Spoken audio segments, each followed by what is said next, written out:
ഇപ്പൊ ഈ നമ്മുടെ ഇൻഡസ്ട്രിയിലെ രണ്ട് സൂപ്പർ സ്റ്റാർസിന് തന്നെയാണ് ഈ പറഞ്ഞ പോലെ രണ്ട് ക്യാരക്ടേഴ്സ് കൊണ്ടുവരുന്നത്. അപ്പോൾ അവിടെ ഒരു ഈ പറഞ്ഞ പോലെ ഒരു രണ്ടുപേർക്കും രണ്ടുപേരുടേതായിട്ടുള്ള സ്പേസ് വേണം, അവരുടെ ഇമോഷണൽ കണക്ട് വേണം, നമുക്കത് കണക്ട് ആണ്.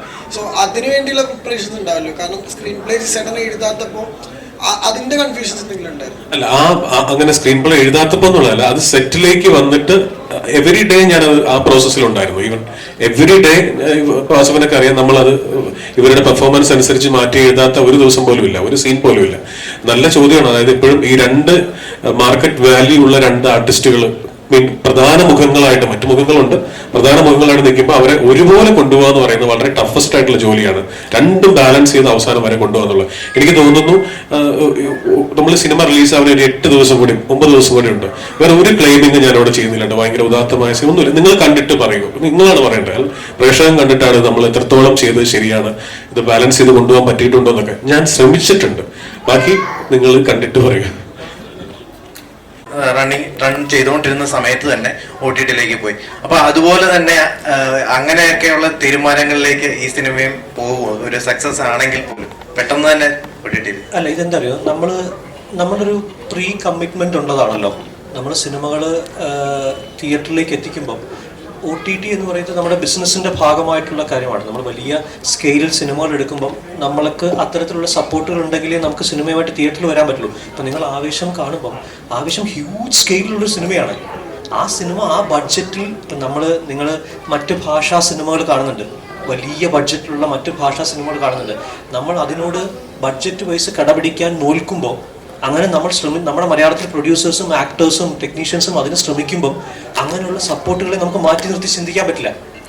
ആവേശം വലിയ 30 കോടിക്ക് മുകളിൽ സ്പെൻഡ് ചെയ്തിട്ടൊരു സിനിമയാണ്. അങ്ങനെ ഒരു സിനിമ ചെയ്യുമ്പോൾ ഇങ്ങനൊരു സപ്പോർട്ട് ഇല്ലെങ്കിൽ എങ്ങനെയാണ് ഒരു പ്രൊഡ്യൂസർ അതുമായിട്ട് മുന്നോട്ട് പോവുക? അപ്പം നമുക്ക് ഉറപ്പായിട്ടും അത്തരം പ്ലാറ്റ്ഫോമുകളെ നമ്മൾ ആശ്രയിച്ചേ പറ്റൂ. സിനിമയുടെ വലിപ്പം കൂടുമ്പോഴും നമ്മൾ ചെയ്യേണ്ടത് എന്താണ്? നമ്മൾ ആ ദിവസങ്ങൾക്കുള്ളിൽ തിയേറ്ററിൽ കാണുക. നമ്മൾ മാക്സിമം ആദ്യ ദിവസങ്ങളിൽ തന്നെ തിയേറ്ററിൽ വന്ന തിയേറ്റർ എക്സ്പീരിയൻസ് നമ്മൾ അനുഭവിക്കുക എന്നുള്ളതാണല്ലോ നമുക്ക് ചെയ്യാൻ പറ്റുന്നത്. പക്ഷെ അത്തരം സപ്പോർട്ട് ഇല്ലാതെ നമുക്ക് അത്രയും വലിയ സിനിമകൾ പുൾ ഓഫ് ചെയ്യാൻ പറ്റില്ല. നമ്മളത് ഉറപ്പായിട്ടും നമ്മൾ അതിനെ പരിഗണിക്കാതെ അല്ലെങ്കിൽ അതിനെ കാണാതെ നമുക്ക് മുന്നോട്ട് പോകാൻ പറ്റില്ല സിനിമകൾക്ക്.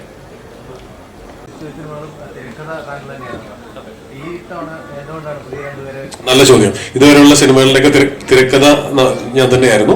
ഇതിൽ സംഭാഷണമാണ് എഴുതിയിരിക്കുന്നത്, സംഭാഷണവും സംവിധാനമാണ്.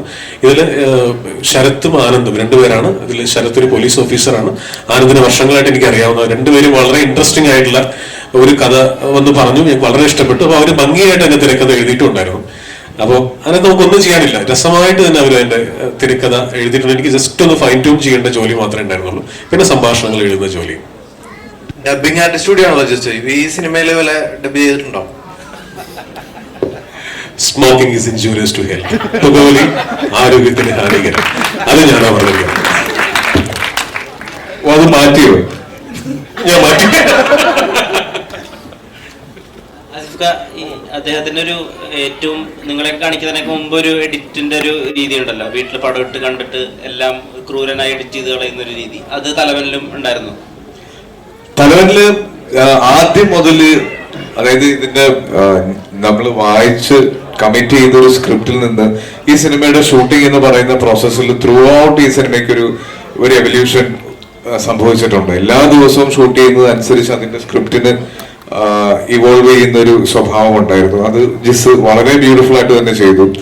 ആ ഷൂട്ട് ചെയ്ത സിനിമയിൽ നിന്ന് ഒരുപാട് ഫൈൻ ട്യൂൺ ചെയ്യാൻ ഇതിന്റെ ഫൈനൽ എഡിറ്റിലേക്ക്, ഇപ്പൊ ഈ സിനിമയുടെ ഷൂട്ട് കഴിഞ്ഞിട്ട് എന്താണ് ഇത്രയും ദിവസം ഇതിന്റെ റിലീസിന് എടുത്തത് എന്ന് ചോദിച്ചതിന് ഒരു മറുപടി ഇതിന്റെ ഈ ഫൈൻ ട്യൂണിങ് തന്നെയാണ്. എനിക്ക് നേരത്തെ ഞാൻ എടുത്തു പറയണമെന്ന് ആഗ്രഹിച്ചതാണ് സൂരജിനെ പറ്റിയിട്ട്.